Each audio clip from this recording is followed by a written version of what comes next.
अस्सलाम वालेकुम, कैसे हैं आप सब। आज मैं आपके लिए बहुत ही न्यू टिप्स एंड ट्रिक लेके आई हूँ किचन से रिलेटेड, जो हमें बहुत ही आसानी के साथ हम अपने घर में कर सकते हैं। ना ही हमारा बहुत ज़्यादा टाइम वेस्ट होगा और ना ही हमें बाज़ार से चीज़ों को ख़रीद के लाने की ज़रूरत पड़ेगी। अगर एक दफ़ा ले आएंगे तो इंशाल्लाह बार बार आप उसको अपने घर में यूज़ कर सकते हैं। बहुत ही अच्छी और आसान टिप्स एंड ट्रिक हैं और 100% वर्क करती हैं। मेरी कोशिश यही होती है वो चीज़ आपके लिए लाऊं जिससे मुझे फ़ायदा हो और मैं वो आपके लिए फ़ायदा आपको दिला सकूं। ठीक है, तो हमने इस आज जो करनी है टिप्स, एक नहीं करनी, दो नहीं, बल्कि तीन तीन आपको मैं टिप्स बताऊंगी। वीडियो को आपने एंड तक देखना है, स्किप किए बगैर। और इसको लाइक कर देना है, अगर चैनल पे नए हैं सब्सक्राइब कर दें और इसको ज़्यादा से ज़्यादा शेयर करें। तो ये देखें जी, पहला जो है ना वो हमने इस्त्री के रिलेटेड करना है। इस तरह इस्त्री जो है ना वो बिल्कुल जल जाती है और अक्सर ही जो नीचे है ना वो इस तरह से ब्लैक निशान पड़ जाते हैं, और हमने अच्छे से इस्त्री को इस तरीके से गर्म कर लेना है। तो इसको साफ़ करने के लिए जो चीज़ लूँगी उसका नाम है ये समंदरी झाग। ये पंसारी की दुकान से मिल जाती है, 40 रुपए का ये मुझे पीस मिला। तो मैं गई थी टेलर के पास कपड़े सिलाई करने देने के लिए। तो वो इस्त्री को साफ़ कर रहा था इस तरह से। मैंने उससे पूछा, भाई ये क्या कर रहे हैं आप? तो उन्होंने मुझे बोला कि बाजी इसको मैं ये पंसारी की दुकान से ले लेता हूँ और ये साल हा साल चल जाता है टुकड़ा।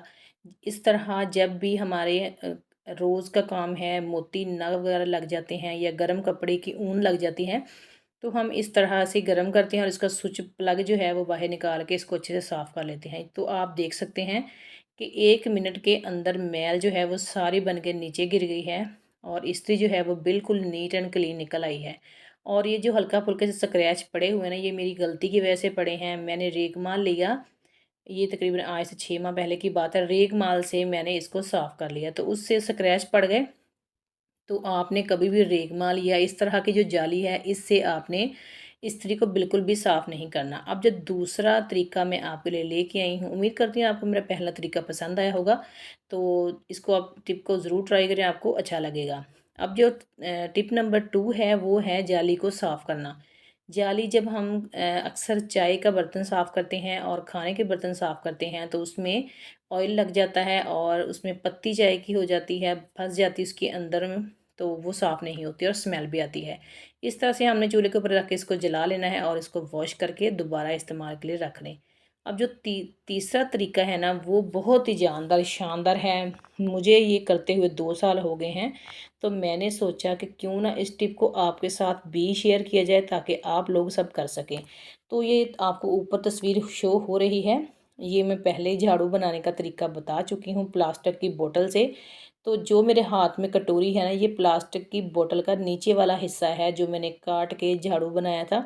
आप उस वीडियो को भी ज़रूर देखें। तो इसमें मैंने डाला है 1 चम्मच भर के मीठा सोडा। इसको रखेंगे फ्रिज के अंदर जहाँ पानी ना गिरे और ये गीला ना हो। इसको 15-20 दिन रखेंगे, दोबारा नया रखेंगे। यकीन करें फ्रिज में से ना तो फ्रूट की स्मेल जाएगी किसी भी खाने के अंदर और ना किसी खाने की स्मेल जाएगी किसी भी पानी के अंदर या किसी चीज़ के भी अंदर। आप इस टिप को ज़रूर ट्राई करें, मुझे उम्मीद है कि आपको अच्छा लगेगा।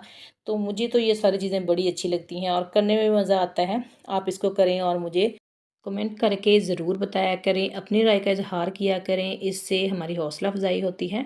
और लाइक ज़रूर कर दिया करें और चैनल को सब्सक्राइब कर दें और इसको ज़्यादा से ज़्यादा शेयर करें। तो मिलती हूँ किसी नेक्स्ट वीडियो में, तब तक अपना ख़्याल रखें। अल्लाह हाफ़िज़।